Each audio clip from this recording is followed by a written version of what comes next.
Good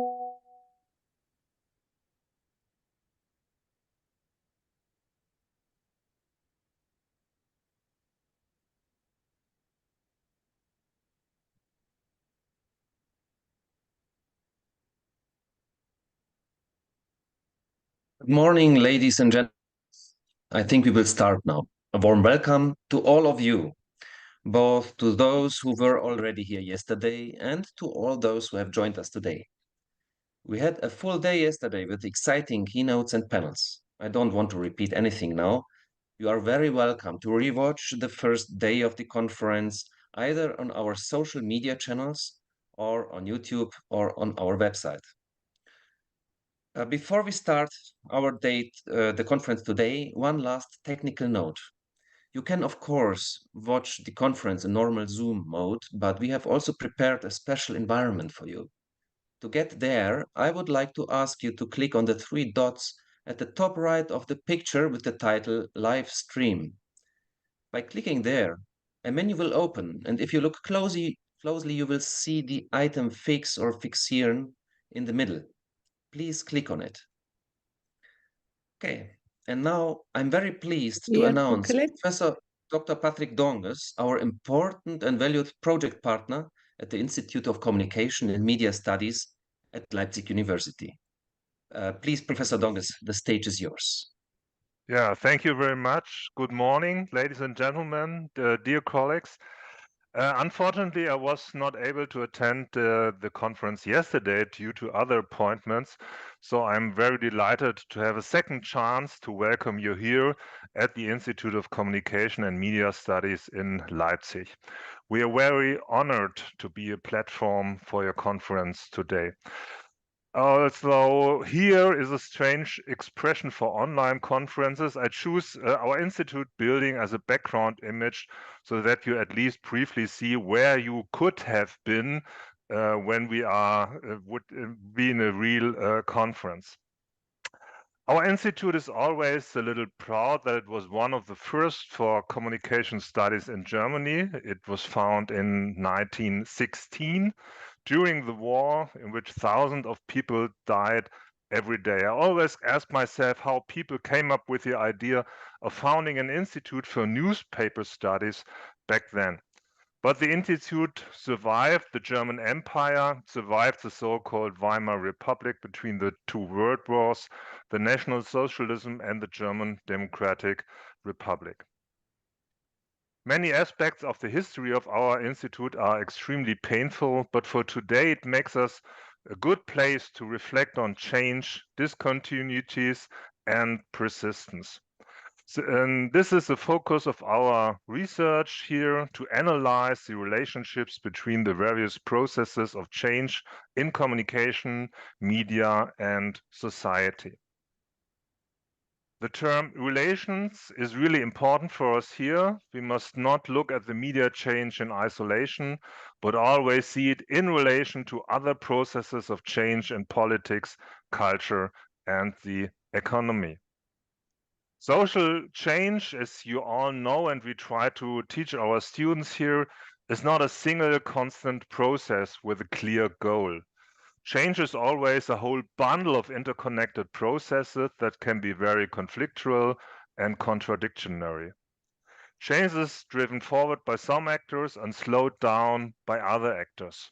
Change always creates winners and losers. Change involves small steps forward and deep falls backward. So again, later in 1908, 115 years ago, the German sociologist George Simmel formulated the big question of all social sciences. How is social order possible?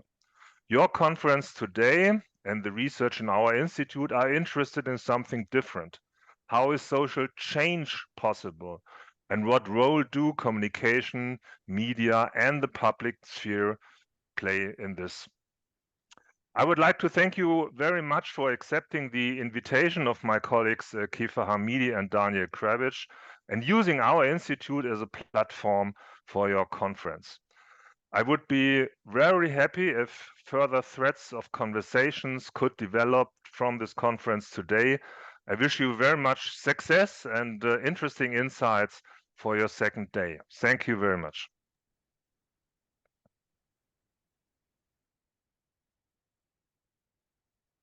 Thank you very much, Professor Donges. I would now like to hand over to the moderator of our third panel, Ms. Laili Habib. Ms. Habib, please.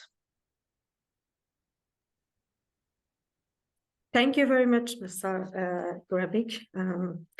Good morning and warm welcome to our esteemed panelists and valued audience. We are delighted to have you all with us today. I'm Laili Habib, moderator of a member of the Research Center Development Communication for Social Change, and also a member of an Institute for Communication and Media Studies.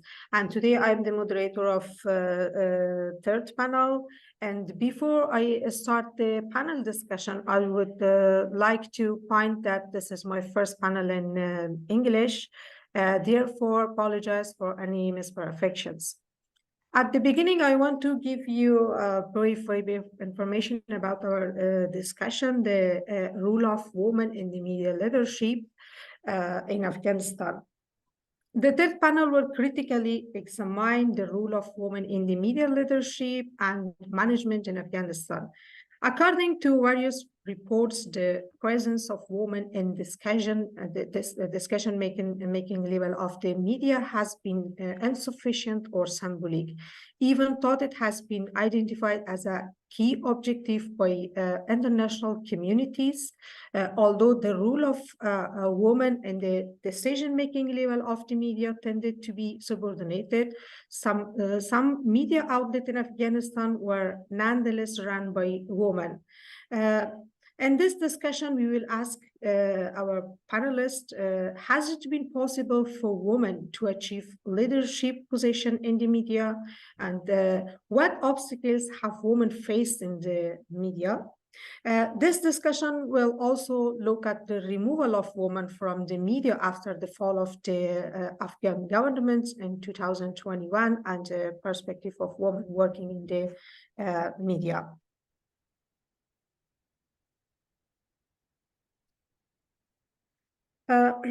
In this panel, we have Ms. Najiba Ayubi. She is an Afghan journalist and activist of human rights and freedom of press with over 2 decades of experience covering news story in the country as a director of Khalid Groups. And also we have Ms. Zahra Nader. She is also an Afghan journalist and editor-in-chief of Sun Times, and also work with different national and international media organizations inside Afghanistan and outside of Afghanistan. And also we have Mr. Murtaza Miraj from former program officer for media and communication in Open Society. He has worked with more than worked for more than 20 years with more than 10 national and international organizations in Afghanistan. And also I want to mention something that our guests will explain about their activities and specialized experiences with more details. First of all, we want to start with Ms. Najiba Ayubi. Ms. Najiba Ayubi, please, you can start. Hello to everyone, and thank you for having this panel, and thank you for having me in this panel. To have a look at the media history in Afghanistan, especially in the presence of the woman in Afghan media, we are proud to had Irshadun Aswan in 1921. It means 102 years back, we had a special media for women, which was run and also published by women.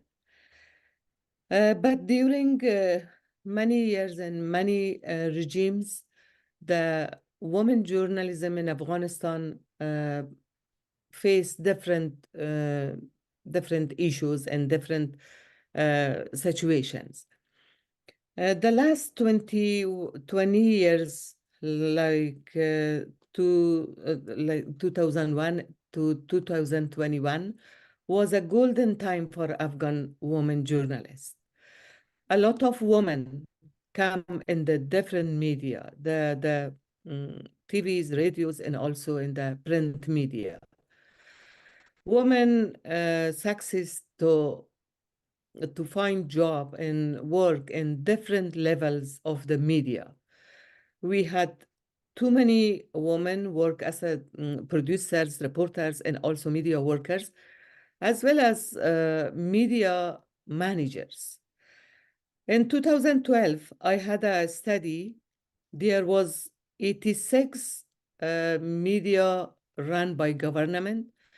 In 86 media, there was no one woman moderating media. There was no woman in the leadership of the government media.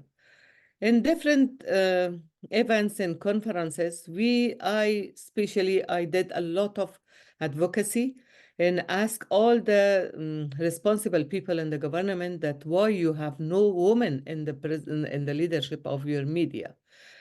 But in the private media, there was many women moderated radio stations, also magazines, and I myself moderated 15 media outlets in Afghanistan. Of course, it was not an easy job. Being a leader of a media in Afghanistan, in a country that always men considered as a first citizen and women as second citizen, being a leader in the media was not easy job. There was a lot of challenges. The men that work under the moderation of, under the leadership of a woman, always they think by themselves, why a woman as a leader? It was a question for them as well, even if they didn't show that, but always they think about that. And we saw in their communication and their work and everything, we saw that. But there was a lot of ways to pass these things, to solve these problems. I did that, and I can proudly say that my experience as a leader in the media was a good experience, had a very successful experience in Afghanistan history, because I was managed to work in the men-dominated society as a leader and convince the men to work with me and cooperate with me. And I'm very happy with the cooperation that men had with me. And it was like that. But the situation right now, it is very bad. Unfortunately, we had, before August 15, we had more or less 2,000 women work in the media industry. But right now, there is 30 to 40 people, women, they are working under a lot of restriction. The presence of the woman in the media is very less, very small presence now, which is affected the content of the media. The media cannot provide a very good content and quality content, because when women are not present in the media, there is a lot of problem because Afghanistan is a men-dominated society, and people doesn't like their women to talk with the men journalists. If we have no women, as much as we have less presence of women in the media, that much we have less voices of women in Afghanistan. But unfortunately, current situation for women is very dangerous, and it is not for today, because for future it is very dangerous. Nobody consider on the women issues, on the women problems, and women are totally deleted from society, and there is no education for women. There is no high education for women, and all these things are a big problem. Or every day there is a lot of women killing themselves and there is no coverage of the media. And you see a lot of issues for women, but no coverage. Why? Because there is less presence of women, and women cannot go freely to the society and make and produce news or reports and these things. And it is not a fair situation for the women in Afghanistan, and especially for the women journalists, because after 15th of August, there are 7,000 journalists left Afghanistan, and a lot of women journalists fired under the pressure of Taliban. They fired from their jobs, and now they are at the corner of their homes with a lot of hopelessness and without any income. And it is a very a lot of them got a lot of depression, and when we are talking with them, they have a lot of problem, and they are not happy with this situation.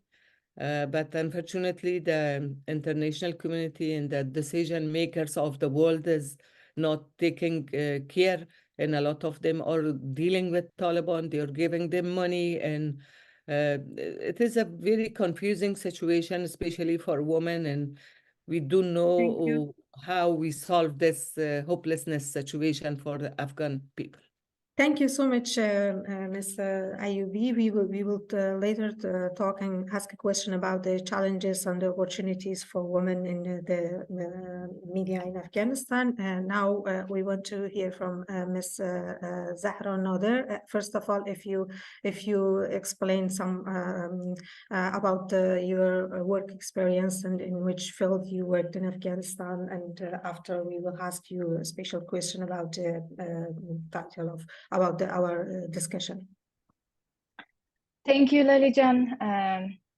This is an honor for me to be here among this distinguished panelists and participants and organizer of the conference. I want to thank the Institute for Communication and Media Studies at Leipzig University for organizing this timely event to discuss the role of media in the recent crisis in Afghanistan. So as Lalijan introduced me, my name is Zahra Nader. I am an Afghan journalist and editor-in-chief of Zan Times, which is an Afghan women-led media in exile that covers human rights violations in Afghanistan, particularly focusing on women's issues.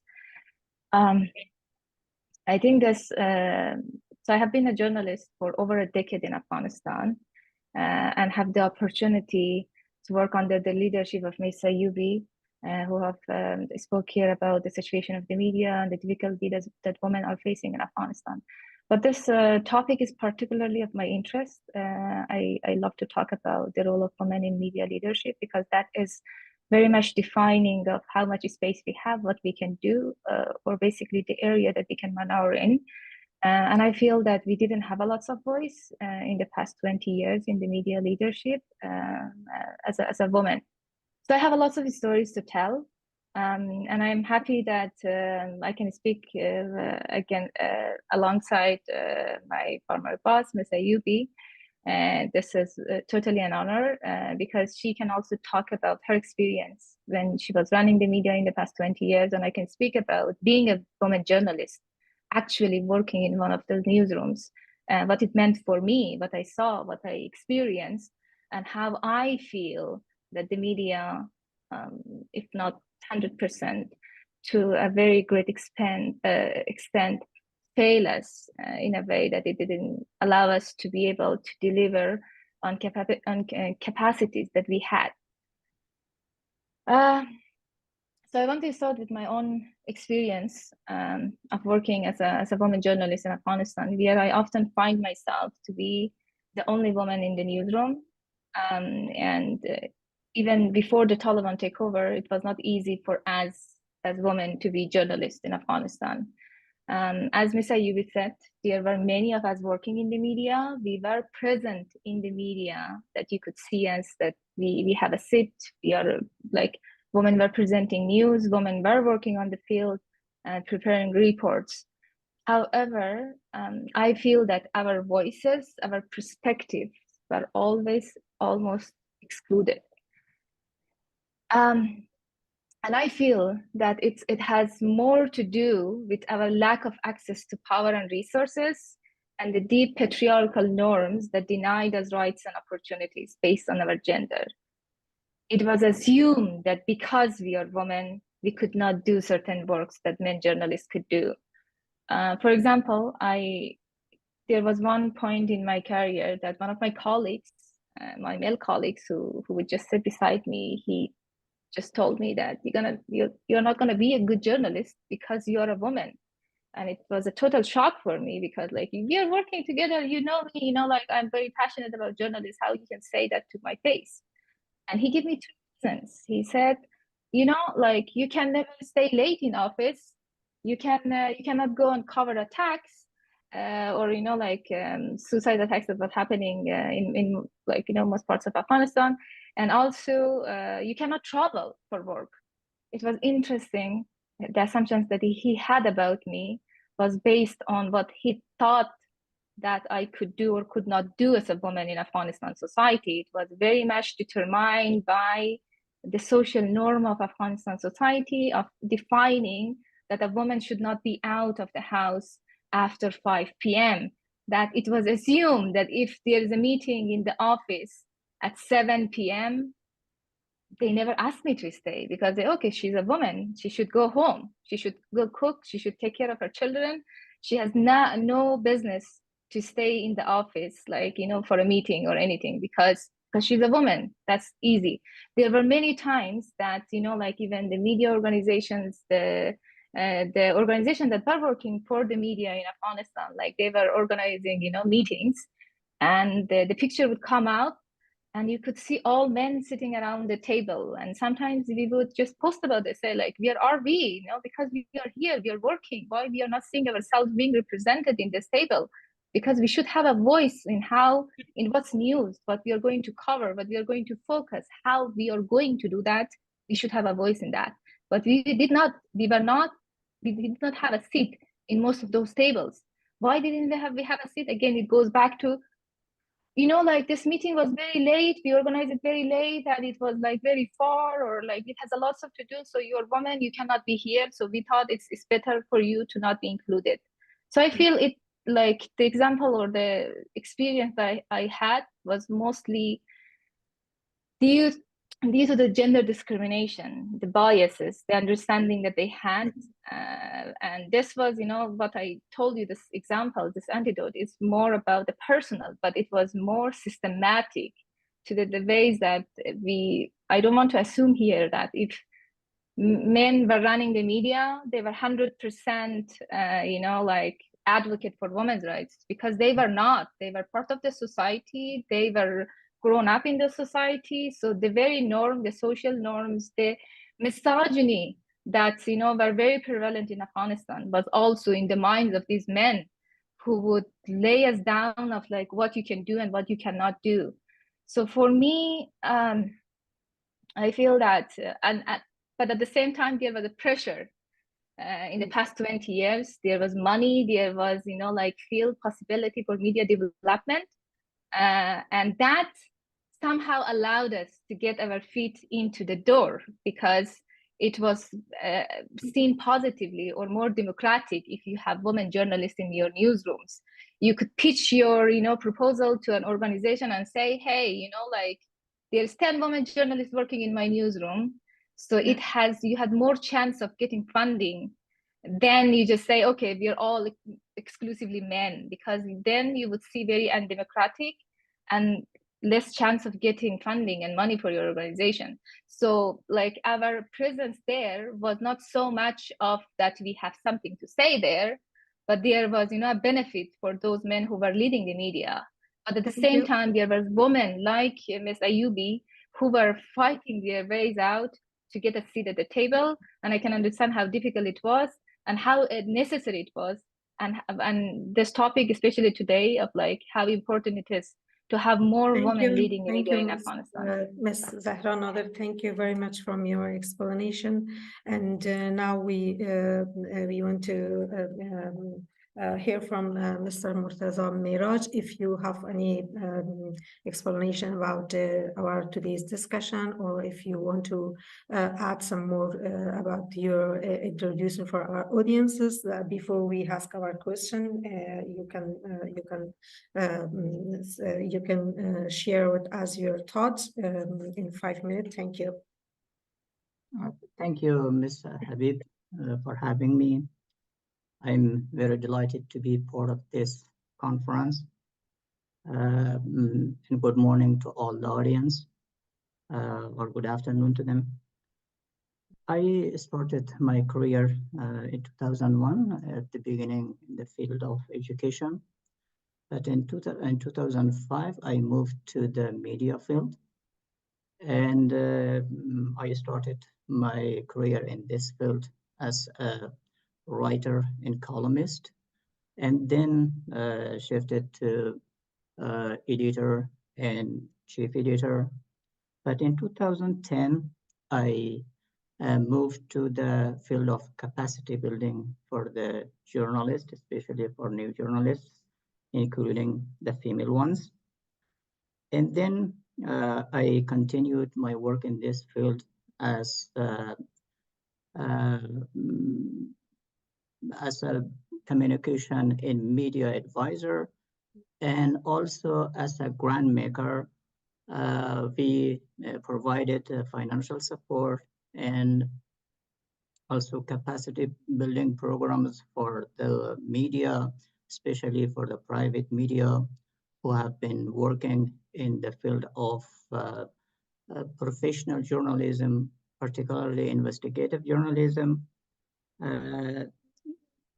During those period, I have worked with many new journalists, especially the female journalists, to help them in terms of writing, editing, and teaching, and many more.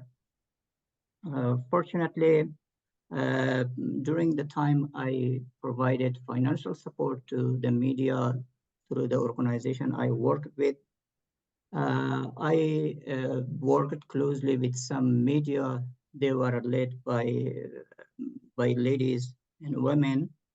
And also I tried to encourage the other media who were led by the men to include female journalists, especially include women in the leadership of their organizations. Thank you. Thank you very much, Mr. Miraj, and now we can start our special discussion about the role of women in the leadership in Afghanistan and the media. First, the first question again I want to ask from Ms. Ayubi. As a woman who has had a leadership position in the media for more than a decade, how do you see the role of women in the media leadership? If you answer this question in 4 minutes, it would be very good. Thank you. We can hear you, Ms. Ayubi. I think you. Okay. Thank you very much. That's a very good question. I think role of women and leadership of the media, role of the woman as a reporter or media worker, and also role of the woman as an audience is very important, especially in a society like Afghanistan. I think presence of a woman leader in the media is affecting many things. Like example, first of all, presence of a woman is affecting on the content regarding women issues and problems. Presence of a woman is encouraging other women to join the media because they are working like a role model. And when other women see the leadership of a woman, they encourage to join the media. Also, the presence of a media in the leadership, women in the leadership of the media is very effective on the making a good environment for the work. During my experience, I saw the situation when something happened in the office, or some men disturb a woman, and the woman had a address to come. They come directly to me, and I announced in the first day when we hired a woman, because 40% of our colleagues was women. When we hired them in the first day, I said to them, meeting, I told them that if something happened to you, if somebody disturb you, you come directly to me. You don't need to go to HR, to this or to that, because I think on that situation that it was a need to I address the problem very soon. And I did. I have many stories which when a woman disturbed by a man, and a very small word or some act or something, I addressed the issue very soon, and I fired the man in the first 15 minutes.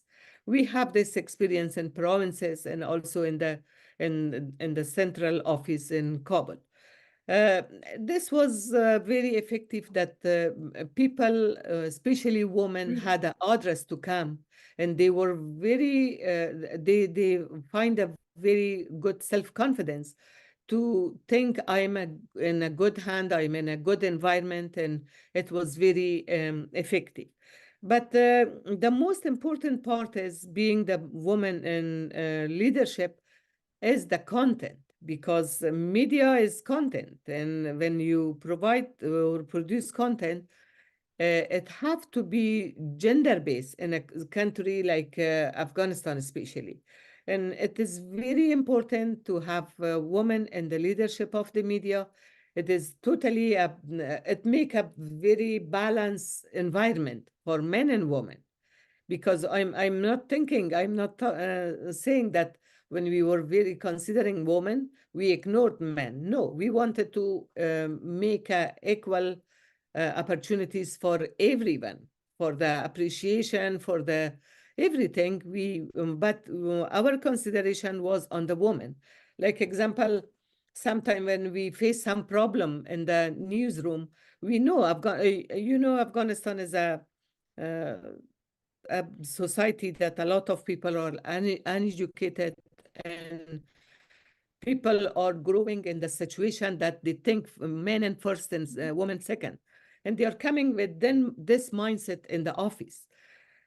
Especially after 2006 or 2007, when fundamentalism again growed and the Taliban appear in the different part of the country, the fundamentalist ideas come up again. And sometimes we feel in our newsroom, men say they are the first human and the women have no the right to be the first. Then I decided to make a decision, and I scheduled a woman happy hours. I collect all women of the office in a restaurant one day for a lunch, and we discussed about our problem. There was no men. And this was very effective on the men. They think if we do something and we disturb a woman in the newsroom, they will tell to Ms. Ayubi, and she will make a decision. These things are very effective, and many times I advocate for that, to increase rule of the women and the leadership of the media of Afghanistan. It will make a lot of change in the life of women journalists in Afghanistan. And also in the world, everywhere of the world, the presence of the woman is not even half of the men in the world media as well. We need to advocate for that, and we need to Thank you very much, work for that. Mr. Ayubi. A woman, as you said, a woman becoming crazy visible in the media landscape, contributing to the newspaper, radio, and televisions. The growth of the media sector provided more opportunities for women to express themselves and participate in the shaping public discourses, and also they have some challenges too. You also mentioned at the beginning. What is your personal experiences about the challenges if that related to the women leadership and management in Afghanistan media? If you tell us one or two or name some challenges in a 4 minutes, it would be very good for us. Thank you. Actually, as I told before, Afghanistan is a male-dominated society, and people think men are the first person. And many times they have no habit to see women in the leadership, especially. And it was a kind of mindset they have. It is belonging to a mindset they have. I can tell you about my experience when I joined first time the CLEAD group as a radio manager in 2004, in July 2004. And I become the head of newsroom as well. When I walk in the newsroom, on that time I not wear scarf and did some fashion, and like a young lady, I act like a young lady. I saw the looks of my colleagues was very different to me in the first days. Some of them see like a thief, like to me, like sometimes they look to me when I was not seeing. When I saw, they take back their look. And I saw that there was a lot of a kind of allergy to them. And their heart was not accepting that a lady become their leader. No, it was, I saw this in the look of the people. But I started to talk with them more with that people that had not a normal look. I started talking with them. I started discussion to them. I put question on the table of the news morning meeting, and I asked directly from that people to talk about something, about women issues, about role of the woman, about their talking and thinking about the woman. And slowly the situation got changed. But I'm telling another one very shortly. Okay. We hired a journalist, a man journalist, which she was coming from Pakistan, and he talked only in Pashto. He worked we had a probationary period for our new hiring people. During 3 months, he was not success. He was very weak, and he cannot meet the work we gave him. And we asked him to please resign, and he resigned. And the last day when he wanted to leave the office, he collected all the colleagues in front of the door of the office and said, I am leaving this organization. But for you men, for you youths and young men, is a very big shame. You are working under leadership of a woman. Thank you. But we face different problems, but we try to solve with the good manner. Thank you for this explanation. As you said, women in the media face numerous challenges, including social and cultural norms, threats from conservative groups, and security risk. Also, women working at a high-profile position, especially in the leadership roles, often encounter resistance and obstacles. And I want to ask the next question from Ms. Zahra Nader. And about the removal of women from the media. Are there initiatives or efforts within Afghanistan to address the removal of women from the media, and what is their impact? Thank you so much for that question. But if you allow me, I would just like to, add to what Ms. Ayubi already said about like how awkward it was for a woman to lead the media and how she's going to be treated. There was one chance when I was a junior journalist early on in my career. I was working for a small newsroom, and suddenly our boss was in Iran, and our editor-in-chief left the job. He walked out and never came back. And then there was nobody in charge of this media organization. So my boss called me and say, I want you to go and update the website and do this task. And so he was thinking about who should be getting now, who should be the new editor-in-chief. And so he proposed it to me and said, like, I feel that you're an honest journalist, you're working hard, and I think that you have, a chance to become, like a media manager or lead, to become an editor-in-chief. So I was a candidate there, but I didn't vote for myself yet. So I just wanted to see the perception of the newsroom and see like what everybody else is saying. I think at that point, we were only 2 women in that newsroom, I think, and we were like 4 or 5 male journalists. And so before any discussion started, one of these male journalists who were much senior than me, of course, he stood and said, like, this is not acceptable at all. We cannot have a woman journalist, a woman running this media organization, because you know what's going to happen? If this building is going to burn, who's going to be responsible? It's going to be this woman. And what's going to happen to us? It was fascinating to me that until like this day, I remember this vividly, because I think like what has burning a building has to do with the job of an editor-in-chief. Like I wished he had given an example of like, okay, like if something happened, if he published something or like somebody come and attack us or do somebody else, what's we gonna do? This is a woman, she cannot stand up. It's up to us to stand up. So I never got that job because I said, like, I told my boss, no, this is not a battle that I want to get into, because even before I started it, there's a lots of assumption about like what I can do and what I cannot do. And that has nothing to do with my ability about journalism, much to do with my, my gender as a woman. To go back to your question, Laili John, I think we have to look at this, like when we are talking about the initiatives, like we have to look at the situation, like what we are facing right now in Afghanistan. Just give you one figure. In December 2021, just 4 months after the Taliban takeover, Reporters Without Borders published a report stating that from every 5 women journalists that used to work in Afghanistan media, 4 have lost their job, only left 1 is working still on the job. That was 4 months into the Taliban takeover. Now, I think we don't have a real picture of what's taking place right now in Afghanistan, especially for women, and especially for women journalists who find themselves at the intersection of 2 operations at the same time, being women subjected to the Taliban's policies of gender apartheid, not being able to go alone, not being able to work, not have a right to education.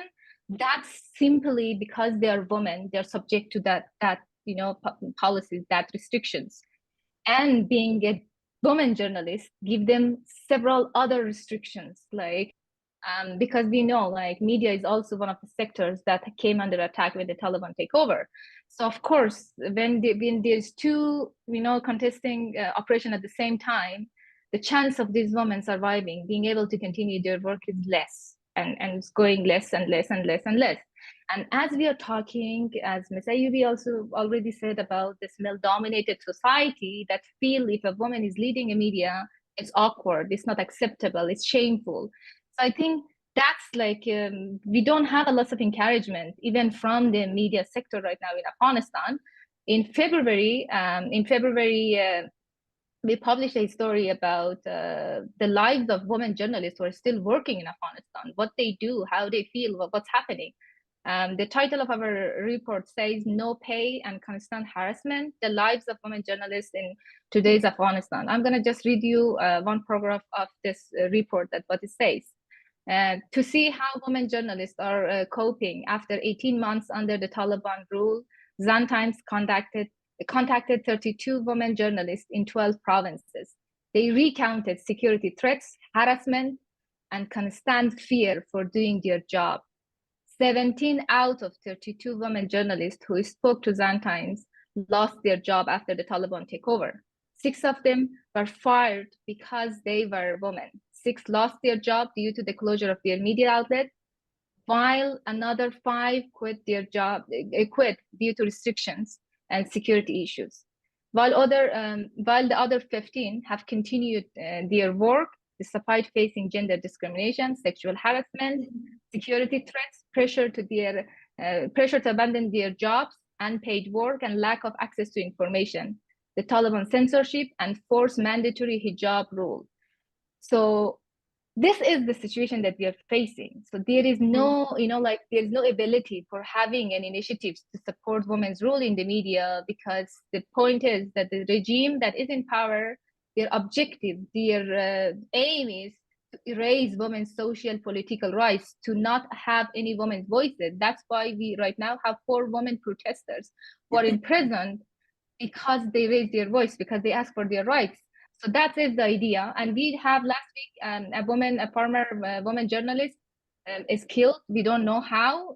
There's a lots of issues going on, and we are not able to verify which one of this is accurate, because the family is so scared to talk to the media, and the Taliban start becoming the authority of driving the narrative of what's happening and what's true and what's not true. And this is the situation we face. So I think there is no ability to have initiatives. There are initiatives at the individual level where women journalists are trying to work, are pushing, but there is no environment for it. Thank you very much for your explanation. It was very brief explanation about that matter. The women in the media played an important role in advocating for women's rights, using their platforms to address issues such as gender basis, violence, discriminations, and access to education. They were instrumental in highlighting the achievement and the challenges faced by the Afghan women, but there was a lots of organization at that time in Afghanistan that they are working for women, and they have lots of project in Afghanistan for capacity building in women. So the next question that I'm going to ask from Mr. Murtaza Miraj about these opportunities for women, because you work the Open Society Foundation, and this organization was one of the very important organizations that they have several different projects for women capacity buildings. And was the women's media leadership one of your work priority?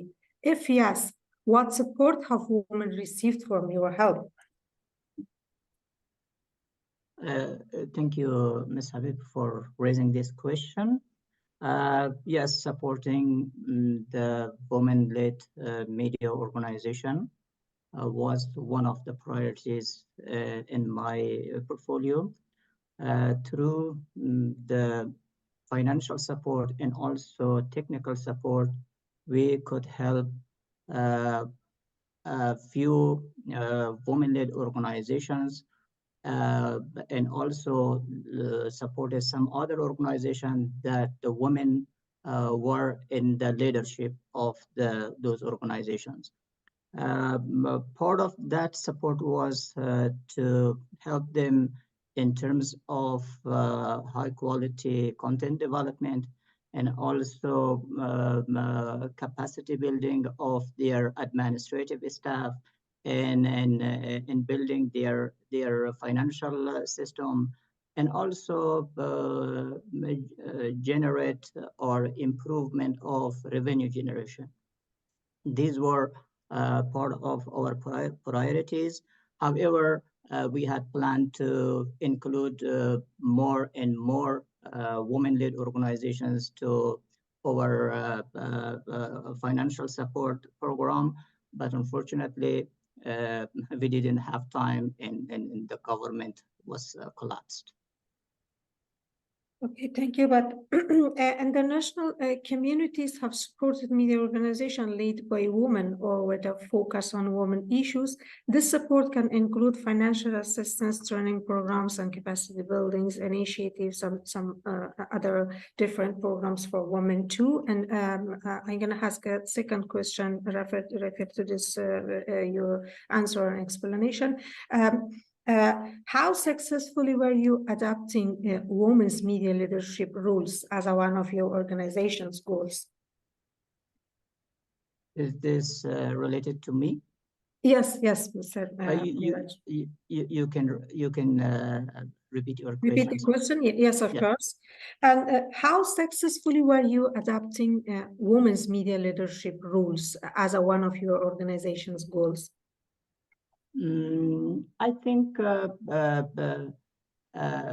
I cannot say how much it was successful or not, because my role in the provision of financial support to the media organizations was in the last years of my career.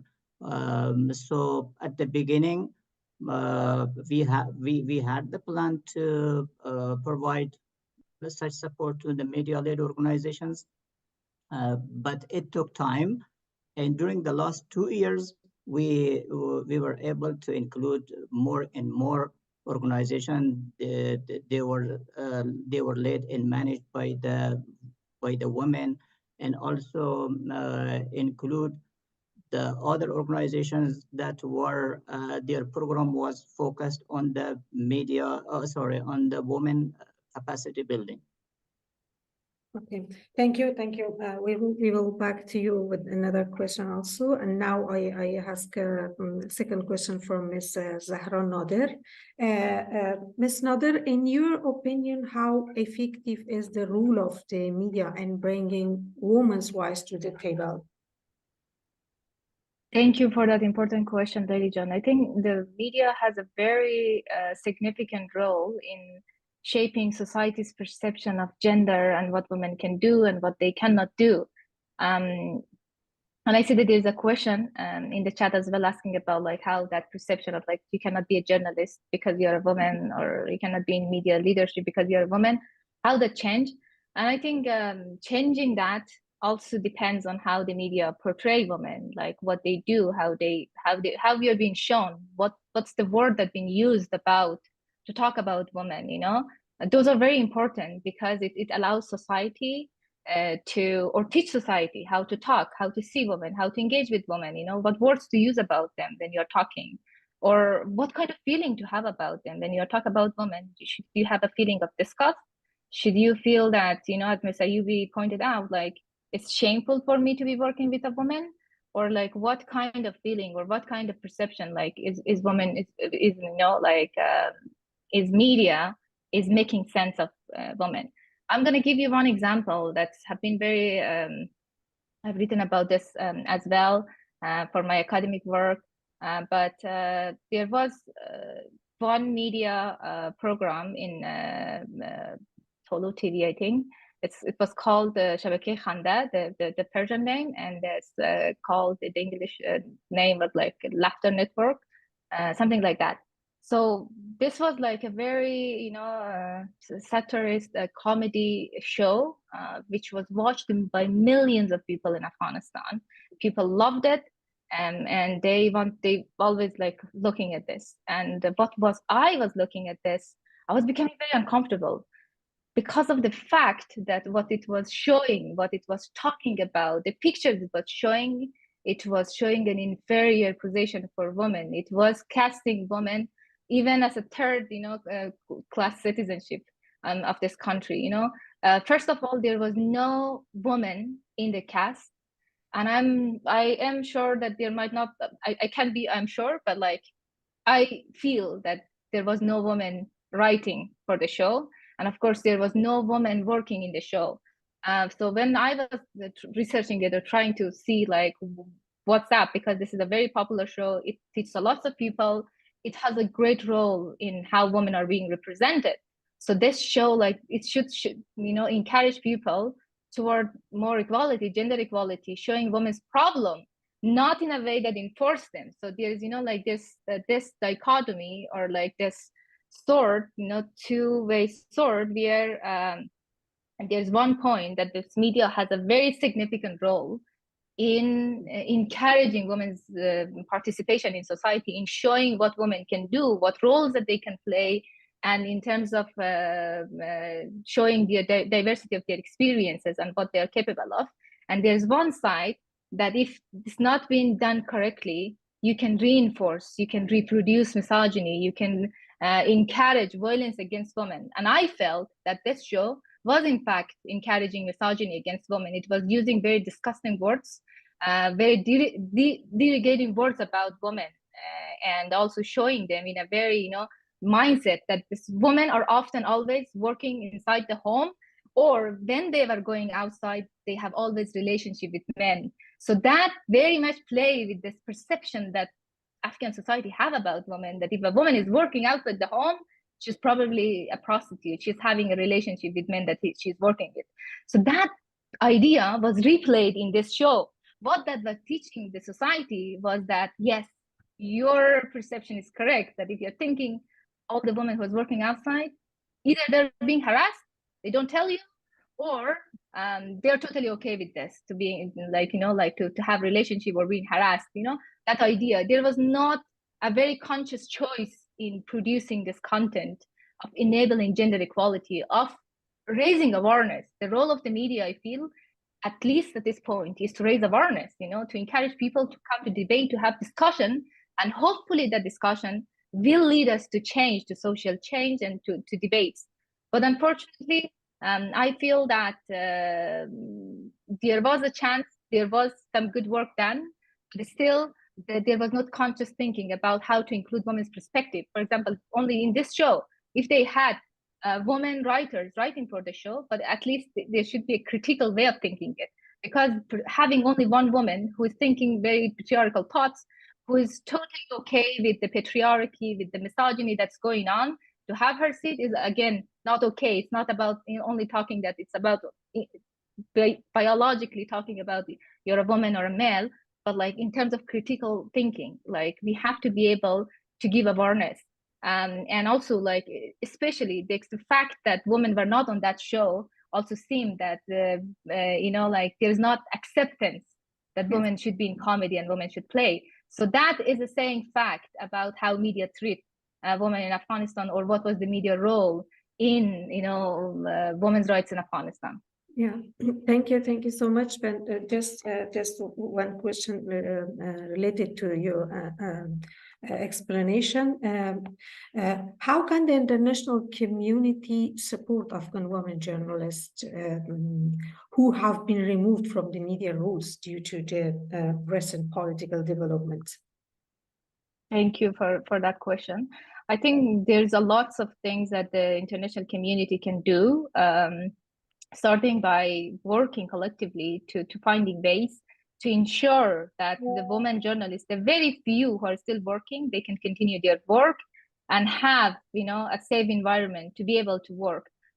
Because when we did this story, when we talked with 32 women journalists in 12 provinces, some of those women journalists, they told us that they were fired by their office, by their media outlet, but the media outlet is still working with the male journalists. So the male journalist is still in the newsroom. And she said, I went them, it was in, I think it was in Badakhshan, in north of Afghanistan. She said that when we went back and said, like, I really want to continue my work, they were told that, okay, if you want to work, you come and work for free. And she said, like, I did it because it was much better for me to go and work rather than stay at home and grieve. So that is the situation of exploitation is going on.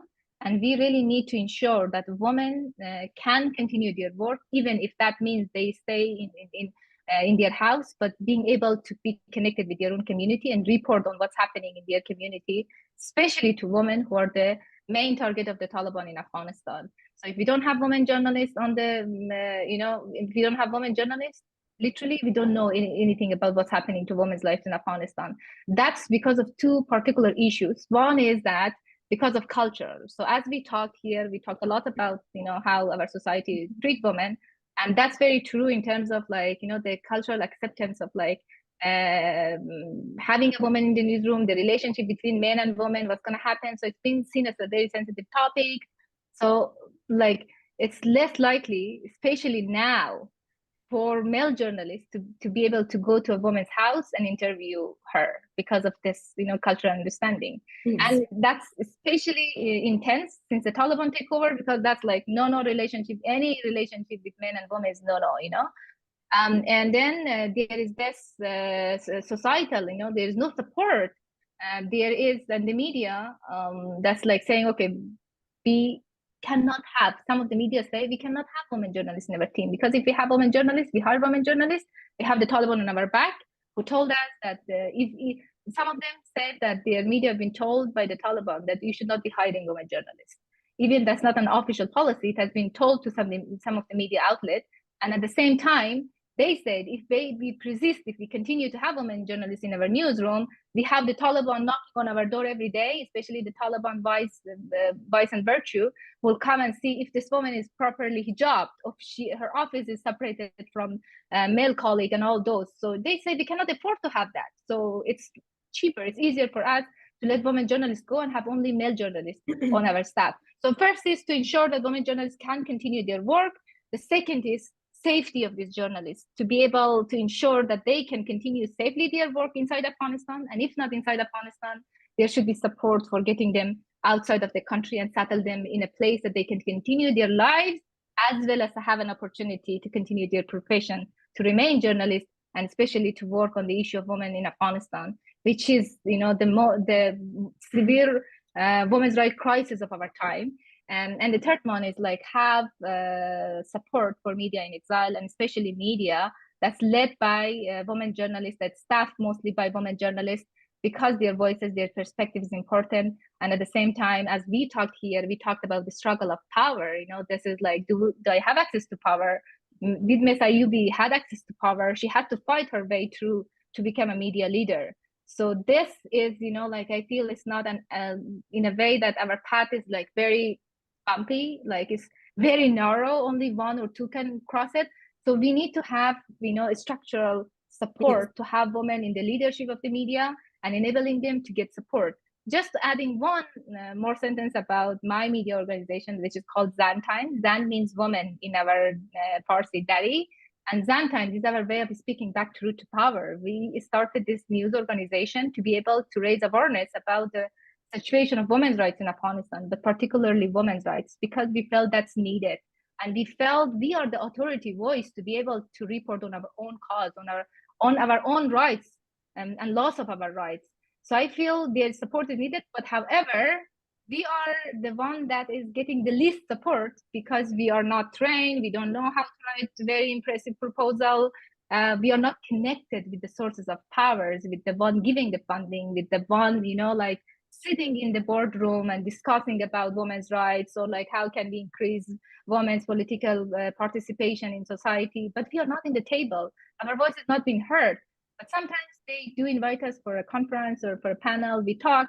It's good. It is opening space, but we need more action. We need real support to be able to have more women journalists continue their work in Afghanistan. Thank you, Ms. Nader. It was very great and nice explanation about the question.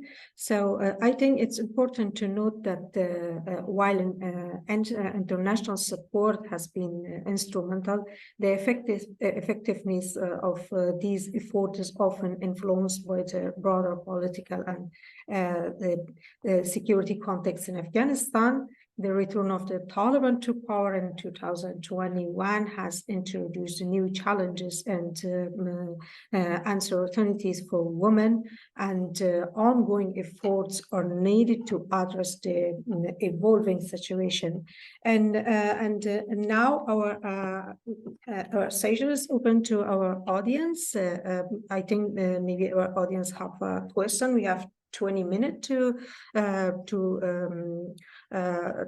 audience questions. If you have any question, please raise your hands or write your question from our panelists. Otherwise, I have a list of questions here to ask our panelists.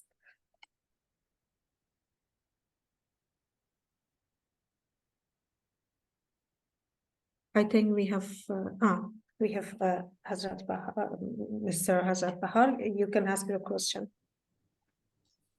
Thank you very much, Ms. Habib. I actually also posted my questions. The second question was answered, I think, but the first question goes to Ms. Ayubi about the recent development that happened in Afghanistan, and did she or any of their colleagues approach the current regime, the Taliban, if there is any opportunity or if there is any chance that the women have been wiped out, and but still there are some women in Afghanistan that they are working with media, but again to normalize not the way that the women were in previously in Afghanistan, because that does not seems to be the applicable scenario. But have they ever made any attempt to talk with the current regime that they could encourage them to let women rejoin the media?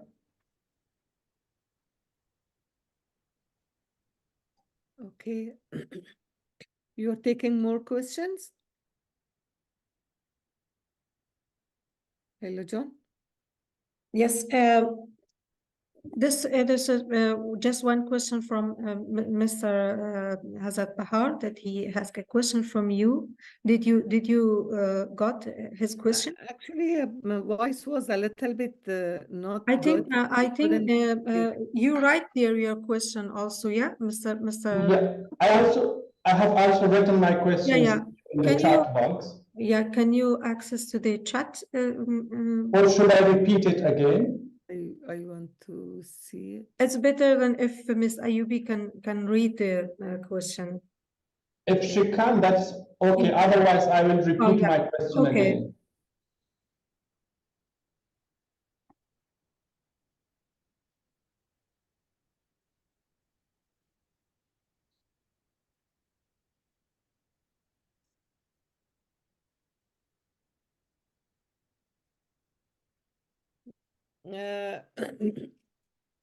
You mean after they got the government?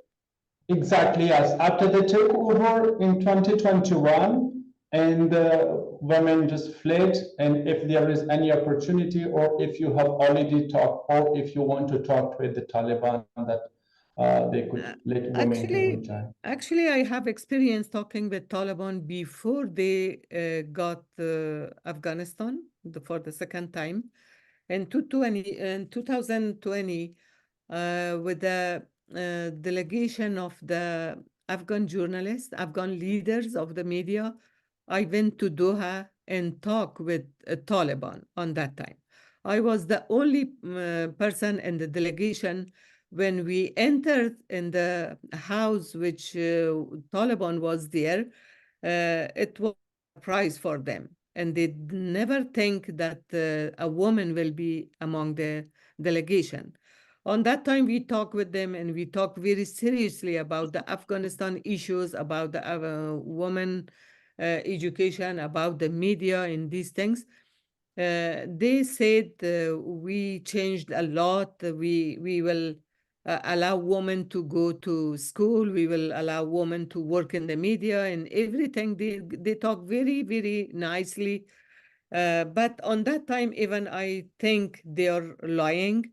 When I come out, I told to the other media managers that I feel things are going in a not in the good way.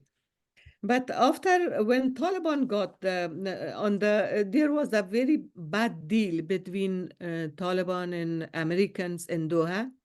I think there was a big mistake happen, and Americans sat in the other side of the table with Taliban, with a group of that they did a lot of tours during years. They did a mistake. Americans did a mistake. They ignored the government of Afghanistan. When Taliban saw themselves in the other table of Americans, they think they got a very fake confidence, and they think why they talk with Afghan people, why they talk with the government of Afghanistan when Americans are sitting with them in the other side of the table. I think from that time, the Taliban get a fake confidence. And from that day, when they signed the contract in Doha, they decided to not talk with any Afghan people.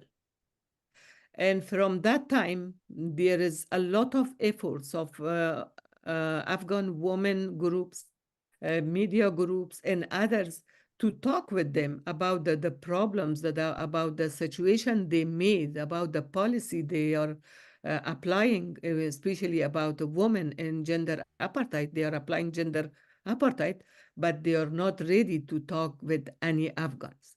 The only way that we can talk with Taliban is that to international community put pressure on them. And also, especially the United Nations put pressure on them to be ready to talk with Afghan people. Still, they are not ready even to talk with any Afghans. And it is very painful because a group of fighters, they come and with a very wrong deal, they got the government of Afghanistan and the leadership of Afghanistan right now, and they are applying any policy they want and put the name of religion, Islam religion, or Islamic religion on that, and they are doing wrong things, and they are not clear. They are not answering to international community. They are not answering to the Afghan people needs and right and the things which Afghan people ask them. They're not thinking about anything. They're just applying their fundamental policies, and it is very future for our future because they already established 19,000 religion madrasas. And these madrasas, they are studying Islamic issues, and also beside of that, they are training students how to use gun. And it will be very, very dangerous for 10 years. And after 20 years of Afghanistan, it will be dangerous for the world. And the world citizen, they have to take care about this issue. It is a threat for not only Afghans, it will be a threat for all people of the world. Thank you very much, Ms. Ayubi. And your second question is also from Ms. Ayubi, Mr. Bahar. My second question was from Ms. Zahra Nadir. I think she partially answered the questions, but still, if she could, if she want to add, then it's okay. Yeah, I think you answered Ms. Nadir to question. Yeah, okay. We have another question from Mr. Ubaidi. Mr. Ubaidi, you can ask your question, and you also written there. Hello, everyone. Good morning and good noon for, I think for us it's morning, and I think good morning for everyone. I think it's morning in USA and Canada as well. I have two questions. One question is addressed to, I already write my question here.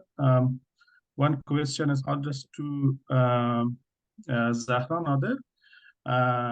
How does the lack of the gender priority in media organizations affect the experience of women's journalists in Afghanistan? And the second question is addressed to Miraj Saib. He worked with international organizations in Afghanistan. What role can international organizations play in supporting and protecting women journalists inside the country, and that's especially right now because the environment and the situation is tough, and we have a lot of challenges. What do you think? What should international organization do? Thank you.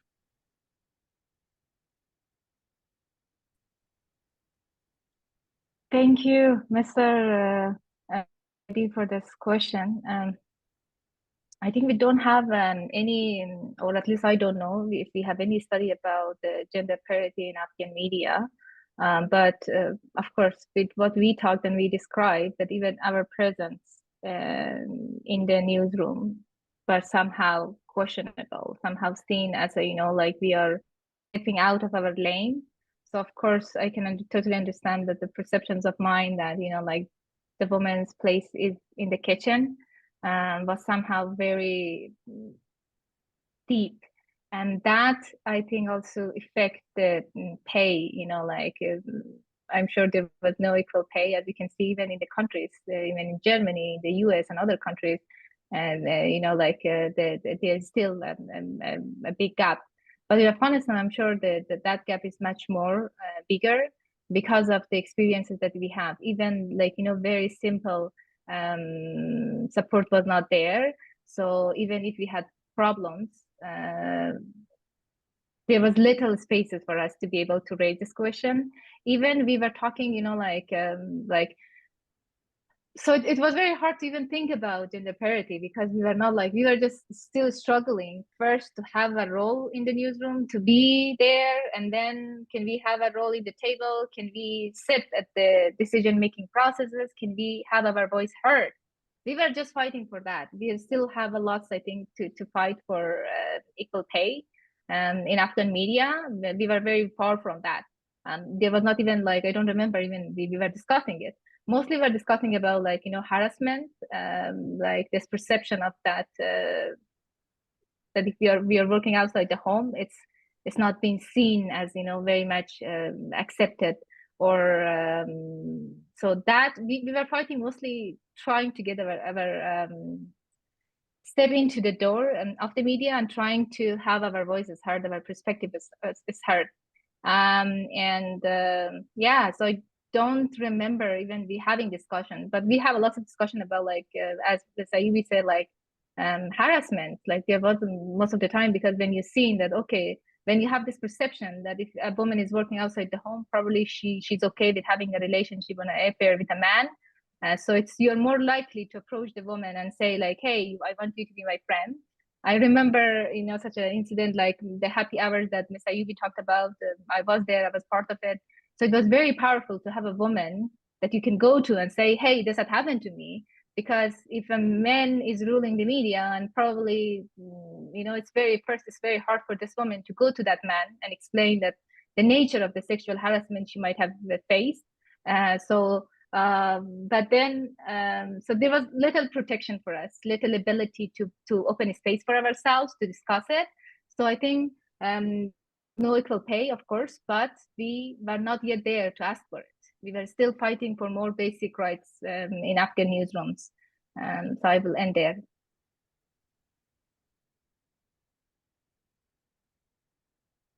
Thank you, Ms. Sahra Nader. I think you have the second question also, Ms. Ubaidi.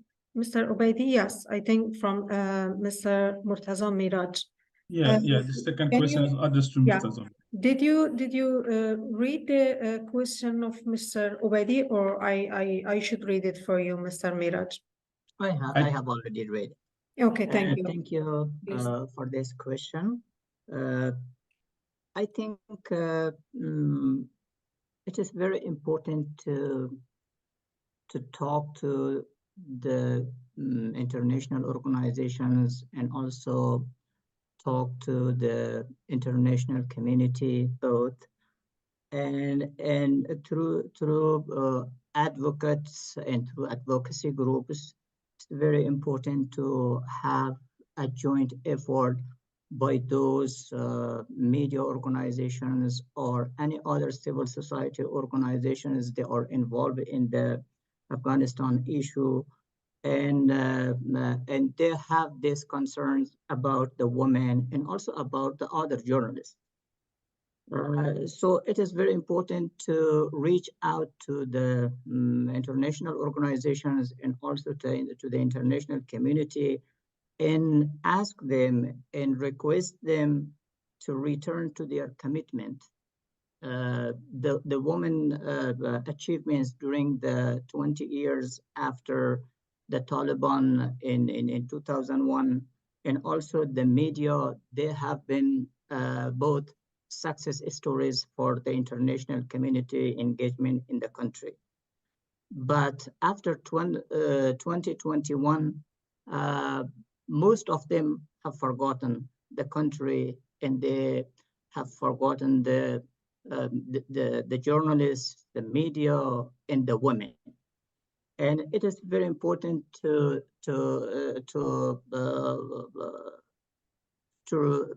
remind them about that they have to return to their commitment, and they should resume their efforts, their supports about the country, about the country's women, about the country's media, and the other citizens. They are suffering from the Taliban's control and from the suppression and what the Taliban are doing about the country's people, and particularly the women. In addition to that, there are some international organizations. They are still involved in the Afghanistan's issues. So it is also important to ask them to have an alliance and have a joint committee or a council to put their governments, especially those governments who have been involved actively in Afghanistan issue, to return to their commitment and put the Afghanistan issue, particularly the women and the marginalized people in groups, on their top priorities, and put the Taliban under pressure. And also, it is important to advocate for the women and ask it from the international, from the United Nations, and also it is other bodies such as Human Rights Commission or Human Rights Council that put more pressure on the Taliban to pay attention to the women's protection and also to the media protection in Afghanistan. Thank you very much, Mr. Miraj. I think we didn't have any question for now. And just, I have one question. I think we have just 5 or maybe a minute more, up to 11:30. So I have a question from Ms. I think there is another question from our audience.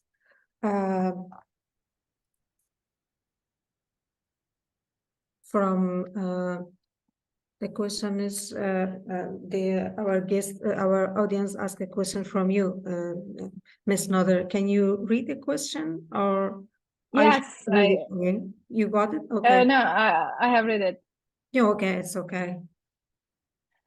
So this is a very good question, because the understanding is that we should getting a lot of support because of what's happening in Afghanistan, and the lack of women's in media, the lack of their presence in the media, lack of participation, and the systematic barriers that have been created to prevent their participation in Afghanistan is a big one. And right now, Afghanistan is the world's worst women's rights crisis of our time. So it is difficult for me to talk about the international support. We have been received a little bit, like since we started Zantimes. We started this organization in August 2022, like it's a year and a few months now that our website is running, and we are working with a group of mostly women journalists inside Afghanistan and also in exile. But we were not able to get support. When I'm talking support, I mean both in terms of financial support and also in terms of structural support, infrastructures, for us to be able to set up something that fundamentally can ensure the continuity of women's journalists working in Afghanistan.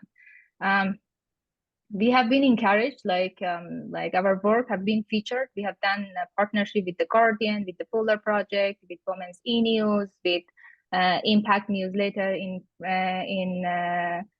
France, and in France, and then we have been featured in several media organizations around the world, from Spain to Germany. Like I did an interview with Spiegel a few weeks back, and so there is interest.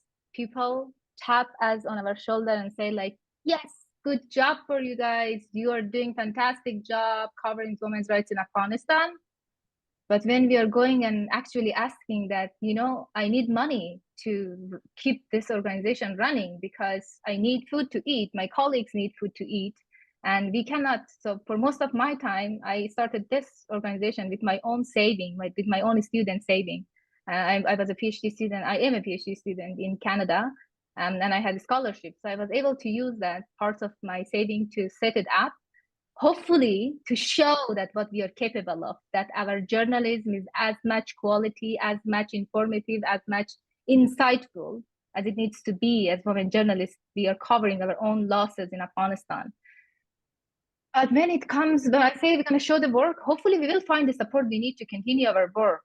But for most of my time, I started this organization to write stories about women's rights in Afghanistan. But for most of my time, in the past 1 and a few months now, I have struggled in two fronts. One was, how should I keep my colleagues safe? How should I ensure that they are not being put in prison, that they are not being tortured because they reported on the situation of women in their community, in their neighborhood?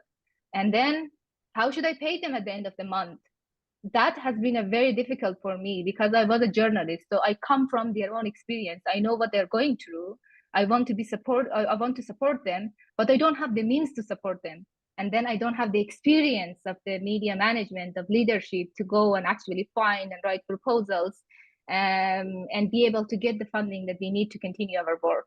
We have been given acknowledgement, support in terms of words, but not a lot in terms of real monetary support that would enable our work to continue. We have received small funding from some organization which enabled our work to come up to this point, but it's getting difficult to continue. And wherever we go, as I said, they tap on our shoulder and say, good job, but sorry, we don't have funding for you. The funding is slashed, blah, blah, blah. And then we still have some media that we support, and that's it. Good job for you. You're doing, continue your good job, your good work. And yes, that's it. And goodbye. Whenever next time we see you, that has been the main, perception, there is support for our work. There is acknowledgement, encouragement, but not real support. That would help us. And we receive a lots of requests from Afghan journalists, especially women journalists working in Afghanistan, that wants job, that can we work with you? And it's very hard for me to say no. I say, this is our situation. And I tell them the truth. This is what we are going through. This is our situation. And if things change, we'll come back to you and we'll try to help you in any ways we can. But it has been very, very difficult. And I can say that we don't receive the support that we really, really need to be able to continue our work. Thank you very much for this explanation to our audience. We have just maybe 8 minutes or 9 minutes. So I have just one question. What do you think about the future of Afghan journalist women referred to this situation in Afghanistan? Do you think it would be better or it would get worse? And what do you think about this? And of course, we can take a look to the past 20 years in Afghanistan, that there was lots of opportunities for Afghan women, especially in the journalism section. What do you think about the future of women, Afghan journalist women, due to this? It's to me? Yes, okay. yes. One thing I can say, that as you can say, as what we have talked was unfortunately nothing good to be say, oh, at least we get one point that was happening good and we are happy about it. So what we shared is terrible. But there is one light in it, and that is that even as I said, there is lack of payment, there's harassment, there's security threats, there is a lots of problem going on in these women journalists' lives right now in Afghanistan, but they are much committed to report on their situation. And that's coming from heart. I talk to my colleagues in Afghanistan, There's a young woman, she's been working for us for over a year now. And we have like regular security checkups. So we talked to our colleagues about like what happened, how do you feel? Is there anything that we should be knowing in terms of security and all this? And sometimes I do make those calls myself to be able to connect with them and hear their voices, like what is their experience. There's one of them, and I told her, like, you know, I know in the province that you are, it's especially hard because not many women are working. So your work is being seen, like being visible, because a voice is coming from there, and it's very hard there. And that also creates threats for you to be able to be identified. So like, how do you want us to manage this? Like, is there anything that you want us to do, to not to do? Do you want to take some time off, to not work? And she told me that, look, the threat is always there. But what I have right now is a hope, is a purpose to leave. Because the Taliban are trying to take our purpose. When we wake up for 2 years, see no light at the end of the tunnel, there's no right to education. There is no right, you know, to employment, to participate in your society. You're only being deemed as somebody who has to live in the house, who has to cook, who has to perform, you know, for you know, the purpose of reproducing the society, and that's it. You don't have a role, so there's no hope. You know, you wake up, and we did report also in terms of like how there's a rise of women committing suicide in Afghanistan. We did an investigation in 11 provinces of Afghanistan, and we find out that in 10 provinces, women were outnumbering men in suicide and attempted suicide in Afghanistan in the past, in the 1 years from 2021 to 2022. So that is the situation that is happening. So being able, so she told me that this opportunity to only write about women in my community, to go to them and tell them, I am here to write about, to tell your story, that gives me purpose, that allows me to say that, yes, even when the Taliban are trying to suppress, we're trying to take our rights, we're trying to remove us from society, I was there, and I reported on the situation. I reported the story of women in my community and what's happening in their houses when nobody's seeing, when there's no media, when there is no social, you know, like social media to be posted, what's happening to them. That is my responsibility. And I am proud, even if the Taliban arrest me, I know that I did something that I'm proud of, that this is the purpose of my life, that I contributed to my community. So I feel that gives me hope, that even if there's a lot of pressure, there's a lot of structural barriers, systematic barriers to prevent them from continuing their work, they are committed more than before to continue their work, to ensure that the voices of women in their community be heard, not only in Afghanistan, but also globally. So I think that's important, that women are committed. Journalists, all journalists, but mostly women journalists, are committed because of the hardship they suffer, because of the oppression they're facing in their daily lives. They're much more committed to do this work. And I feel if there is a system is created to enable them to continue their work, even from their own houses, I think we will thrive. You know, they will persist, they will continue, they will resist, and hopefully when the Taliban are gone, we will have a different media landscape in Afghanistan, one that is much more gender equal, one that is allowing women to fully represent themselves. Yes, now we have one question as a last question, because we have just 4 minutes from the question is from Ms. Ayubi. I want to ask, how could women's media develop in the diaspora? Do you see the opportunities there? If you answer shortly, it would be very good for us to. Thank you so much. I think during 20 years, a lot of capacity have built in Afghanistan among the women journalists in Afghanistan. And we have a very good capacity inside and outside of Afghanistan, but the situation is not ready yet for something inside of Afghanistan. But outside, we have a very good journalists. They are joining different medias. The good example is Zahra Jan, which is developed very well, and I'm very proud of her. And then I think there is opportunities for Afghan women journalists and diaspora to work, and really they are working. And one of my concern during these 2 years was that these capacities have to be kept in this industry, because regarding the not connecting to their profession, a lot of them are going and doing others' job. And one of the expectation that I have from international community is that to keep these capacities for Afghanistan future, because we need these capacities for the future of Afghanistan, because the international community and also we spend time, money, resources, everything to build the capacities. Now we need them for future of Afghanistan. We think all the time Afghanistan will not remain like that. The change will be in the corner, and we need these capacities for the future of Afghanistan. And right now they are playing a good role, but I think the place for a very powerful woman media is empty regarding Afghanistan. Thank you very much from you, Ms. Ayubi, and I would like to thanks from all of you, our respectable panelists, and thank you for this time management. Thank you very much.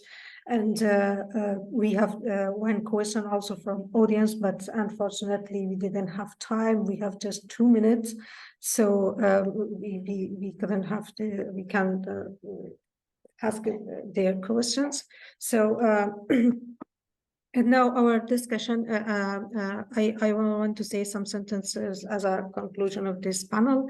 In this past 2 decades, as our panelists mentioned all these things, Afghanistan has undergone significant social and political changes, including efforts to promote gender equality and the women's empowerment. The role of women in the media leadership has been influenced by these broader social shifts. And also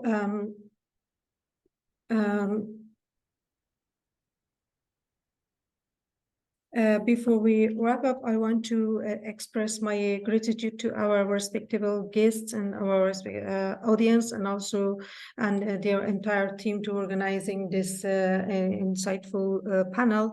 And thank you for your time.